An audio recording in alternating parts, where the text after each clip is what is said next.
Ada hari di mana hukum di negeri ini terasa begitu dingin dan tidak berdaya. Hari itu menimpa seorang gadis bernama Ilma, seorang muslimah, putri dari penulis Ahmad Bahar.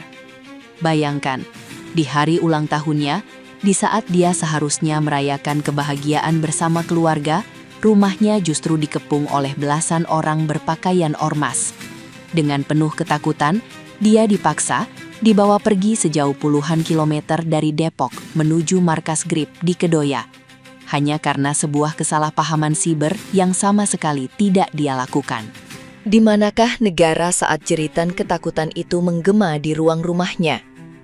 Penjaga keamanan perumahan tak berdaya. Bahkan aparat kepolisian setempat yang datang pun mendadak ciut, kalah nyali oleh kepungan massa ormas yang merasa di atas angin. Ketua RW yang berniat baik mendampingi karena kasihan, kini harus terbaring sakit di rumah sakit akibat trauma psikologis yang teramat berat.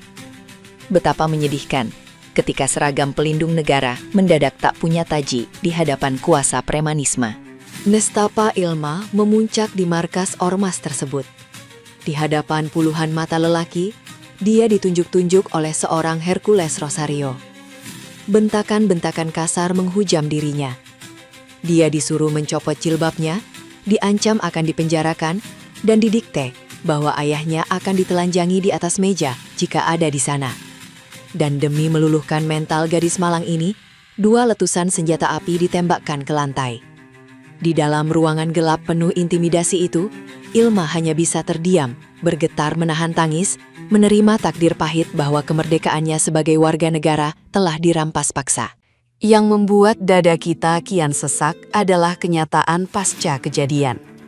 Ketika malam itu Polres Depok memediasi, perdamaian yang lahir adalah perdamaian di bawah tekanan tirani. Bukannya melindungi korban secara mutlak, Polres Depok belakangan justru menerima laporan balik dari pihak Hercules untuk mempidanakan ayah korban. Sungguh sebuah ironi hukum yang telanjang dan menyedihkan. Institusi penegak hukum kita seolah-olah dipaksa tunduk dan takut karena memori masa lalu, di mana markas mereka pernah diancam oleh kelompok yang sama. Ini bukan lagi sekadar cerita tentang trauma seorang perempuan muda bernama Ilma.